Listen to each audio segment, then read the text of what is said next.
میں نے آسان لفظوں میں آپ کو سمجھا دیا، اب یہ بیان کر رہے ہیں جو شخص یہ کہے ہمارے نبی اکرم صلی اللہ علیہ وسلم کے بعد کوئی نبی ہے، اور پھر یہاں پہ اعلیٰ حضرت رحمۃ اللہ تعالی علیہ عظیم البرکت انہوں نے بڑا زبردست فرمایا، انہوں نے کہا کوئی یہ کہے کہ نبی ہے لیکن یہ نہ کہے کہ انسانوں میں نہیں ہے، کسی اور جہان میں ہے، ان جنات میں ہوگا یا زمین کے کسی اور پرت میں ہوگا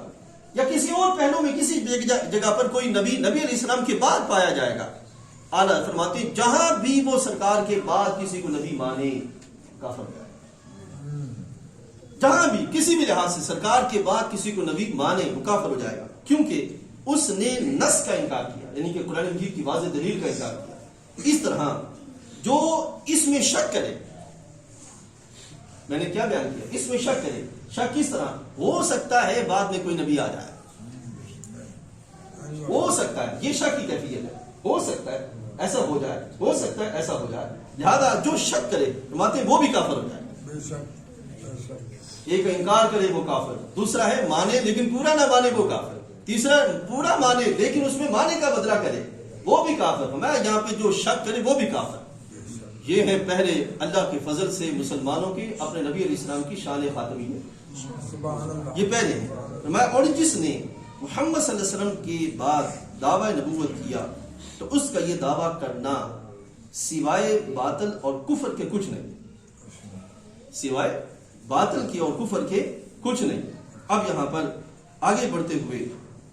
آپ کے اس شان کے لحاظ سے حضرت امام اعظم ابو حنیفہ نعمان بن ثابت رضی اللہ تعالی عنہ انہوں نے کیا فرمایا، ایک ہے کہ کوئی بندہ دعویٰ کرے، دوسرا ہے اس کا سننے والا، سننے والے پر اتنی احتیاط لازم ہے کہ کوئی دعویٰ کرے تو اس کے سامنے اب اس نے کیا کرنا ہے، اس نے انداز کیا اختیار کرنا ہے، یہ بھی ایک ضروری عمل ہے۔ ہو سکتا ہے دیکھ لیتے ہیں، ذرا دیکھتے ہیں دلائل اس کی کیا ہے، اس طرح کی باتیں سوچنا بھی نہیں، سوچنی بھی نہیں کہ دیکھتے ہیں آخر اس کے بعد دلائل کیا ہے، ٹھیک ہے۔ امام صاحب رحمۃ اللہ فرماتے ہیں امام اعظم ابو حنیفہ کے زمانے میں ایک شخص نے نبوت کا دعویٰ کیا اور اس نے کہا کہ مجھے مہلت دو تاکہ میں اپنے نبوت پر دلائل پیش کروں، مجھے مہلت دو میں دلائل پیش کروں۔ تو حضرت امام اعظم ابو حنیفہ رحمۃ اللہ تعالی علیہ نے اس وقت فتویٰ جاری فرمایا، کس وقت، ابھی سرکار کے زمانہ 100 سال گزرا ہے، ظاہری اعتبار 100 سال گزرا ہے، کیونکہ انہوں نے سبق پڑھا تھا حضرت صدیق اکبر سے رضی اللہ تعالیٰ، وہ جانتے تھے کہ انہوں نے کیسے پہرا دیا، اس لحاظ سے فوراً انہوں نے آگے سے فتویٰ دیا۔ فتویٰ کیا تھا؟ فرمانے کی کہ یہ کہہ رہے ہیں کہ میں دلیل پیش کرتا ہوں، ایک اس کا کہنا کہ میں دلیل پیش کرتا ہوں، آگے آپ فرماتے ہیں کہ جو اس سے دلیل طلب کرے، ایک ہے اس کا پیش کرنا، جیسے کہ آج کل بڑے لوگ باتیں کرتے پھر رہے، آپ باقاعدہ احمدیوں کے چینل ہیں، آپ اٹھا کے دیکھیں تو وہاں پہ دلائل پیش کیے جاتے ہیں، ایک ہے ان کا پیش کرنا، وہ تو کافر ہے ہی، ایک ہے آگے کوئی بندہ کہے کہ میں دیکھوں تو صحیح ان کے دلائل کیا ہیں، یہ بات کیسے کرتے ہیں، ان کے دلائل کس نہج پہ ہیں، کس ترازو پہ تولے جا سکتے ہیں، کوئی یہ دلیل طلب کرے، باتیں جو دلیل طلب کرے وہ بھی کافر ہو جائے، کیوں؟ سرکار نے فرما دیا کہ میرے بعد کوئی نبی نہیں سکتا، اس لحاظ سے وہ بندہ کیا ہو جائے گا، کافر ہو جائے گا۔ اس کے بعد آگے چلتے ہوئے یہاں پہ یہ اس کے سارے کو خلاصہ سن لیجئے، فرماتے ہیں کہ حضرت عیسیٰ علیہ السلام اور ہمارے نبی علیہ السلام کے لحاظ سے کہ حضور کے بعد نبوت کا دعویٰ کرنے والا قرآن و سنت اور اجماع امت کا منکر ہے، لہذا وہ متفقہ طور پر کافر، مرتد اور خارج اسلام، کافر بھی، مرتد بھی، خارج اسلام۔ اس کے بعد اختصار کے ساتھ آگے بڑھتے ہوئے چند ایک اور کلام آپ کے سامنے پیش کرتا ہوں، پھر ہم آپ کے سامنے آج یہ بھی رکھیں گے کہ جو اس وقت اس لحاظ سے فتنہ ہمارے سامنے ہے وہ کون ہے، ان کے لحاظ سے ہمارا انداز کیا ہونا چاہیے۔ یقین جانیے ہمارا ایمان کل بھی پکا تھا، آج بھی پکا، فتنے پھیلانے والوں نے بڑے بڑے فتنے پھیلائے، لیکن یہ آج ہم کھلا بیان کر رہے ہیں کہ جو کافر ہے وہ کافر ہی ہے، وہ کسی لحاظ سے کسی بھی طرح ایمان کے دائرے میں نہیں آ سکتا، چاہے جا کے اپنی روش تبدیل کر لے، اپنا رویہ تبدیل کر لے، اپنا انداز تبدیل کر لے۔ فرماتے ہیں امام قسطلانی رحمۃ اللہ تعالی علیہ، وہ فرماتے ہیں کہ اللہ تعالیٰ کے آپ کو عطا کردہ شرف میں سے ہے کہ اس نے آپ کی بعثت سے انبیاء و مرسلین کے سلسلہ کو ختم فرما دیا اور آپ علیہ السلام کے لیے دین حنیف کی تکمیل فرما دی. اور تحقیق اللہ تعالیٰ نے اپنی کتاب میں اور اس کے رسول علیہ السلام نے سنت متواترہ سے ہمیں خبر دی کہ آپ کے بعد کسی نئی نبی کی آمد نہیں ہوگی. امام کسرانی فرماتے ہیں تاکہ سب لوگ جان لیں کہ آپ کے بعد جس کسی نے بھی اس مقام کا دعویٰ کیا وہ بہت بڑا جھوٹا،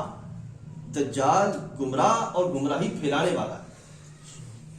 جھوٹا، گمراہ اور گمراہی پھیلانے والا ہے، اگرچہ وہ بڑی عقلی مہارت دکھائے، شعبدہ بازی کرے، طرح طرح کے سحر اور تلسمات اور کرشمات کا مظاہرہ کرے، وہ بندہ کیا ہوگا؟ کافر ہو جائے گا. امام شاہ ولی اللہ محدث دہلوی رحمۃ اللہ تعالی علیہ آپ ارشاد فرماتے ہیں بے شک حضور علیہ السلام آخری نبی ہیں. اس سے مراد کیا ہے؟ کہتے ہیں اس سے مراد آپ کے بعد کسی کو نبی کہنا جائز ہے. آپ کے بعد کسی کو نبی کہنا جائز ہے، مگر نبوت کی حقیقت کیا ہے؟ اب یہ بھی سن لیں کہ نبی ہوتا کون ہے اور نبوت کی حقیقت کیا ہوتی ہے. فرماتے ہیں کہ نبوت کی حقیقت یہ ہے کہ کوئی انسان اللہ تعالیٰ کی طرف سے مخلوق کی طرف اس حال میں مبعوث ہو، اللہ کی طرف سے لوگوں کی طرف اس حال میں مبعوث ہو کہ وہ واجب الاطاعت ہو، اس کی اطاعت کی جائے، اطاعت کرنا اس کا واجب ہو، اس کی اطاعت کرنا، اور گناہوں سے اور غلطی کو ظاہراً دیکھ کے اس پہ قائم رہنے سے معصوم ہو. یہ ہمارا عقیدہ ہے کہ انبیاء علیہ الصلوۃ والسلام گناہوں پر اور غلطی کو دیکھ کر اس پہ قائم رہنا، اس سے معصوم ہوتے ہیں. ایسا انسان آپ کے بعد ائمہ میں بھی موجود ہے جو یہ کہتا ہے. ائمہ میں بھی موجود ہے. ائمہ عقیدہ امامیہ، اور عقیدہ امامیہ والے کون ہیں؟ کھلے لفظوں میں، کیونکہ ہم نے چھپا کے اپنے پہ بڑے ظلم کیے، اب میں کھلے لفظوں میں کہتا ہوں کہ وہ شیعہ جو یہ کہے کہ جو اوصاف انبیاء علیہ السلام میں ہیں وہی اوصاف چلے یہاں پہ بھی ہیں، اور جس طرح انبیاء علیہ السلام کی اطاعت واجب ہے وہ ان کی اطاعت بھی واجب ہے.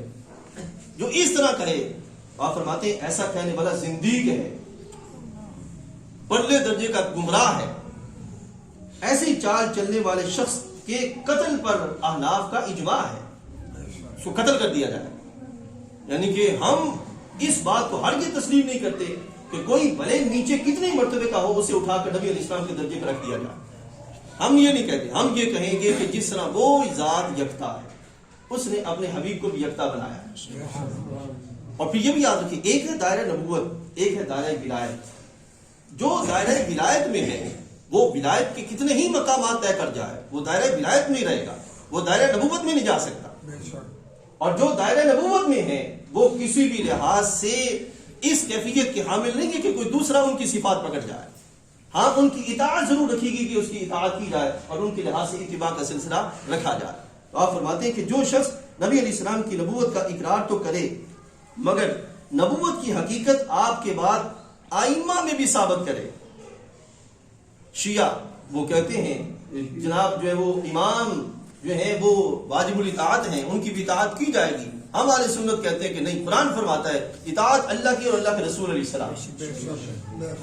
اور ان کے لحاظ سے آگے جتنے بھی ائمہ، فقہاء، محدثین اور مجتہدین جتنے بھی ہوں گے وہ سارے کے سارے رہنما ہوں گے. اصل اطاعت رسول علیہ السلام. لہذا یہ فرق ہے جو آپ نے اپنے